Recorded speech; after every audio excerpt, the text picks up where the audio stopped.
For my final project, I chose to revamp a lesson on tessellations, which is part of my 5th grade art unit on op art. This was a project where I felt that technology actually was probably the best tool versus using traditional art materials. It increased accuracy versus cutting and other tracing challenges I had when doing this on paper. Energy could be spent on doing creative details and also focusing on the overall effect versus the tedium of tracing and coloring in each shape. It would also help introduce students to various computer graphic skills, such as paint tools, layers, and experimentation, including the wonderful undo function that is not available with traditional art materials. It would also give me the opportunity to implement the power of scripting tools such as Doctopus and Rubric, as seen at the Google Summit. This project would also help our students to gain familiarity with Artsonia, our online art gallery for students. In turn, they could then share and teach their parents how to access Artsonia. Artsonia also provides an authentic worldwide audience of peers at SFS, 5th graders at Whitman Post Elementary, where my brother happens to teach elementary art, as well as having their work seen by anyone around the world.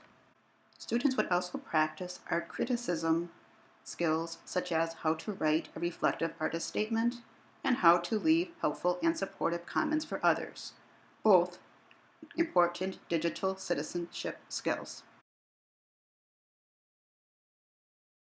Through research of blogs, the ArtsEd Facebook community, as well as experimentation, I decided to select Sumo Paint as the best online painting app.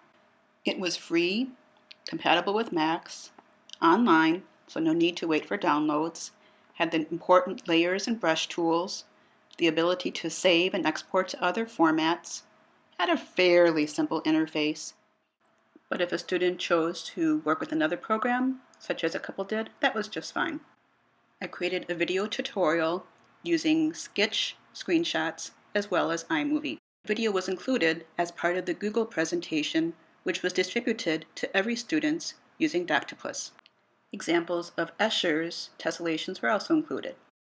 An assignment sheet was created using Google Docs, outlining the steps of the required project, really good for kids to self-monitor where they should be, links and code to the Artsonia Tessellations exhibit and upload area, a rubric link, including expectations, and artist statement prompts. Using Doctopus, the assignment document and tutorial presentations were disseminated to each student who received their own copy. Students then applied demonstrated skills on their one-to-one laptops. Having the presentation available enabled students to go back or work ahead as needed.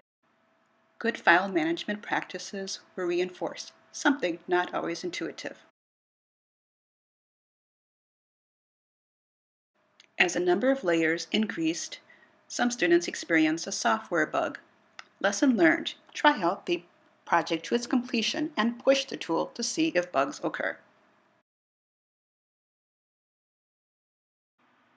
Using the special Artsonia access code specific to this exhibit, students uploaded their images to their exhibit and added a title to their project.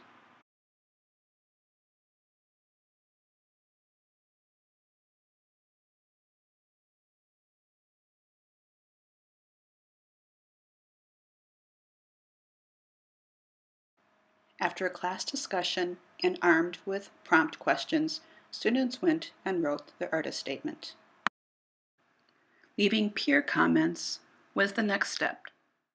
The ArtsEd Facebook page, as well as Pinterest, provided good resources in making my handout.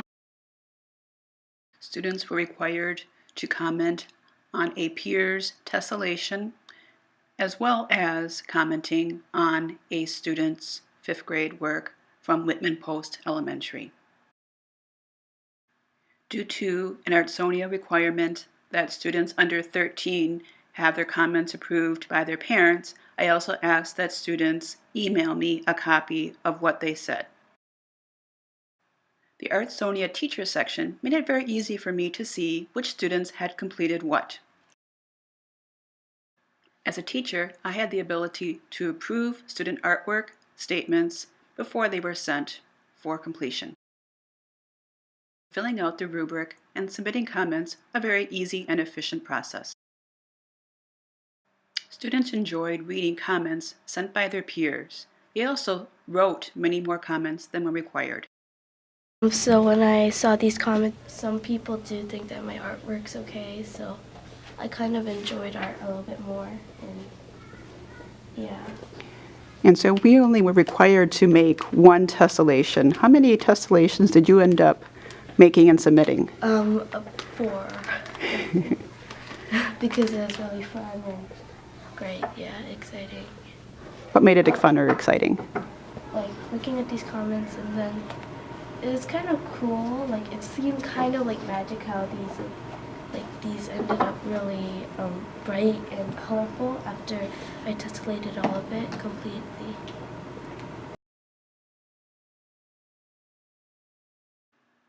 Throughout the project, focus retained on art making and creativity, with technology being the best tool, in this case, to accomplish the task.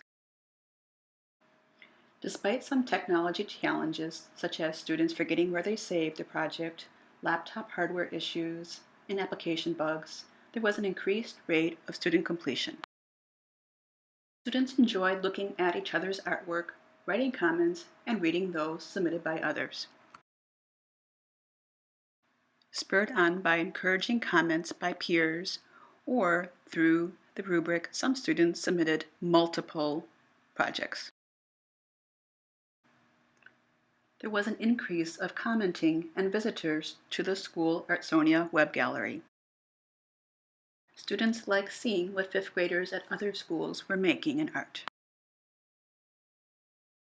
Gmail was an efficient way of communicating in between our 6-day rotation of classes, and also provided an increased voice for the shy students. Kubrick provided immediate feedback to students. It was efficient for the teacher, and students really liked seeing their marks and teacher comments right away. Students were put in charge of submitting their own artwork to Artsonia. Since they were already in digital format, this step was made easier and should be a good precursor to future submissions. Artsonia was a critical aspect of the project in which students shared their artwork, viewed and left comments, and also gave a teacher a chance to read student reflections and leaving comments. It also provided an authentic audience for the students. Prior to doing this project for next year, I would consider finding a different online app, one that would make it easier for students to select the desired layer, as well as making sure that we don't encounter bugs. In evaluating where this project is located on the SAMR model, I would say edging towards redefinition. While aspects of the project could have been done without technology, some parts would have been impossible. Technology definitely made the project more efficient, authentic, and open to a wider community. Technology was the best tool for this activity. In elementary art, there's nothing quite like manipulating paper sculptures, painting clay, or the magic of watercolor. This project shows that technology in art not only has its rightful place, but can sometimes extend an art experience far beyond that of the humble paper and brush within the confines of an art room.